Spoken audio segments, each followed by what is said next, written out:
Alright. Read a bunch of books. This one was super interesting. Shri Satcharitra, The Wonderful Life and Teachings of Shirdi Sai Baba by Meadpant Badholkar. And this is just something I found that seemed really interesting to me. Who was Shirdi Sai Baba? Baba lived all his adult life in Shirdi, a small village in India. To the unknowing, he seemed a simple beggar, dressed in torn clothes, having no need for any material item, claiming neither the Hindu nor Muslim religion nor any religion. He lived in an abandoned mosque with no roof, and everybody took his food from a few people. Every day he took his food from a few people, making his rounds with his begging bowl door to door. He's somewhat of a saint. It's just interesting. It's kind of like Buddhist monk saint-ish, super poor, healing, power prayer. And it's a true story. This is from Enlightenment Press. And I don't know. I never heard of him. And I thought that it was a decent read. I would definitely, if you're into philosophical wonderment, check it out. Shri Sai Satcharitra, The Wonderful Life and Teachings of Shirdi Sai Baba from 2016. And then I read this book, which I actually freaking love. Gambler, Secrets from a Life at Risk by Billy Walters. Billy Walters is a famous sports gambler, and this is from 2023. It's really, really interesting.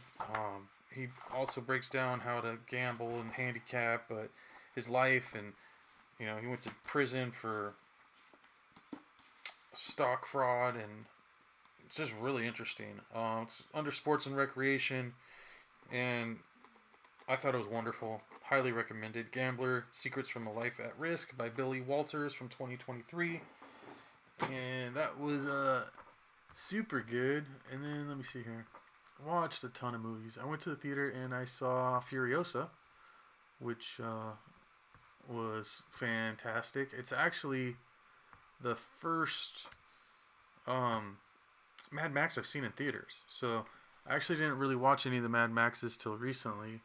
And when this came out, I was at the premiere, Thursday at 3 o'clock when it was the first one on playing in my town here. And I thought it was great. I would definitely recommend it if you're a Mad Max fan or into anything like that. Definitely check out Furiosa. Then let me see here. I saw, which was a super interesting movie, Hardcore Logo and Hardcore Logo 2, which are basically like mockumentary about this band in Canada.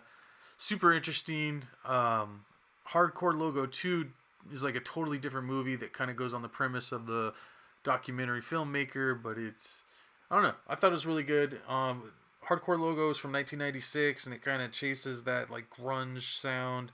And then part 2 is from 2010, and definitely has a new twist on things. But I'd totally recommend them.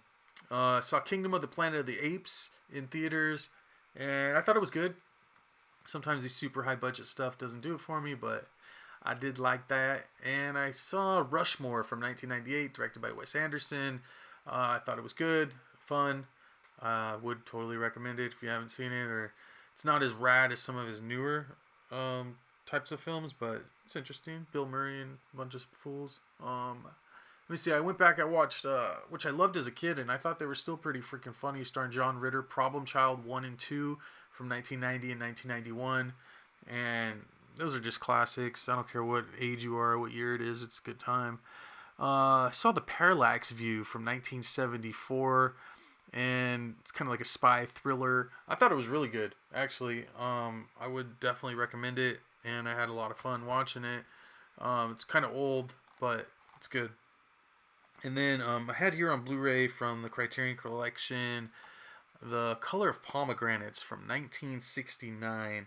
This is a super interesting movie. It's based on a poet from, I want to say he's from 2 different areas of Russia, including, well, it's basically Armenian culture, Sayat Nova, and it's just beautiful the way this movie was done. He actually went to prison for it.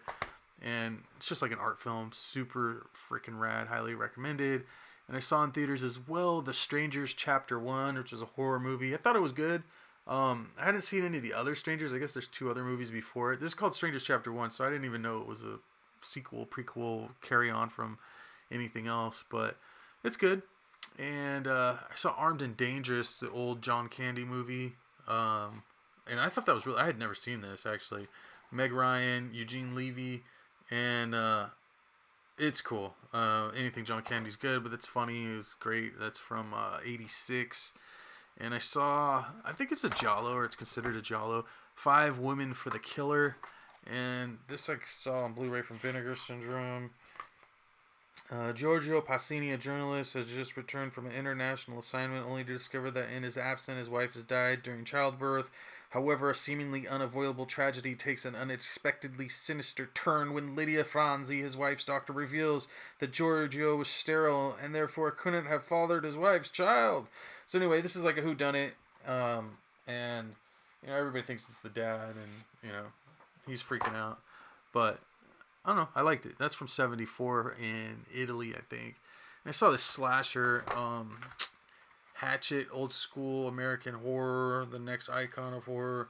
This is directed by Adam Green, and it's just kind of like it's from 2006, just like a crazy dude in the bio. I don't know. I thought it was okay, but a little bit cheese for me. And then what I checked out from the creators of Mad Men, Are You Here, starring Owen Wilson, Zach Galifianakis, and Ailey Poehler. This is a comedy about this bum who inherits a bunch of money and everybody's trying to fight to get it. But I don't know, I thought it was really good.